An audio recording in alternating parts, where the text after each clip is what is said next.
अगले ओलंपिक्स में मैं ही हिंदुस्तान को पहलवानी में मेडल दिलाऊंगा, वो भी सोने का। इंडिया का कोर्ट है? हमें नहीं मिलता इंडिया का कोर्ट, कमाना पड़ता है।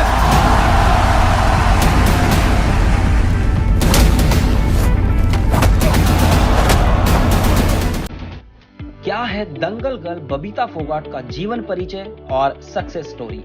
क्या बबीता अपनी असली जिंदगी में भी दंगल करती है? हेलो दोस्तों, मैं नितिन आपका स्वागत करता हूं पॉलीग्रेड स्टूडियोज में।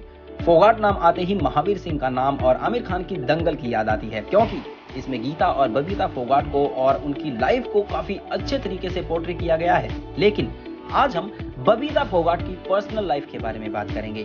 बबीता फोगाट को लोग भारतीय कुश्ती वर्ल्ड में एक नाम से जानते हैं। 6 साल की उम्र से ही बबीता अपने बड़ी बहन गीता और बाकी कजन्स के साथ कुश्ती की प्रैक्टिस किया करती थी, क्योंकि लड़के की चाह रखने वालों की सोच लड़की को कुश्ती करते हुए देख सकती थी। लेकिन महावीर फोगाट ने अपनी बेटियों का साथ दिया और बबीता का कुश्ती करियर शुरू हो गया।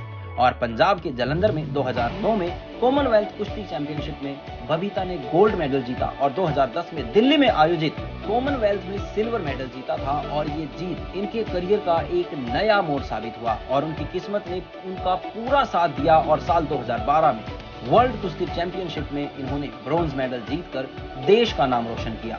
2014 में बबीता की सक्सेस के लिए एक नया आयाम था, क्योंकि पहले फ्री स्टाइल कुश्ती में स्कॉटलैंड की अपनी कॉम्पिटिटर को हराया और उसके बाद सेमीफाइनल में एंट्री कर दी। 2015 एशियन कुश्ती चैंपियनशिप में बबीता कुमारी फाइनल में जाकर उत्तर कोरिया की पाक योंग से अंतिम 5 सेकंड से हार गई थी और फाइनल में पहुंचने का अपना मौका खो दिया।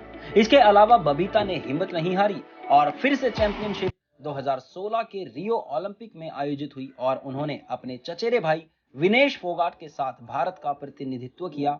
वो ओलंपिक के लिए भारतीय कुश्ती में तीसरी और लास्ट पार्टिसिपेंट थी। इसके साथ बबीता को इतना अच्छा खेलते देखकर उन्हें कई अवार्ड से सम्मानित भी किया गया था। जैसे बबीता फोगाट को सरकार की तरफ से अर्जुन पुरस्कार भी प्राप्त हो चुका है। इसके बाद टूर्नामेंट के 2012 में उन्होंने ब्रॉन्ज जीता और 2010 में सिल्वर मेडल जीतने में भी कामयाब रही थी। और उसी तरह आगे बढ़ते हुए 2010 में महिलाओं के लिए फ्री स्टाइल कुश्ती में 51 किलोग्राम के वेट लिफ्टिंग में अगेन सिल्वर जीता।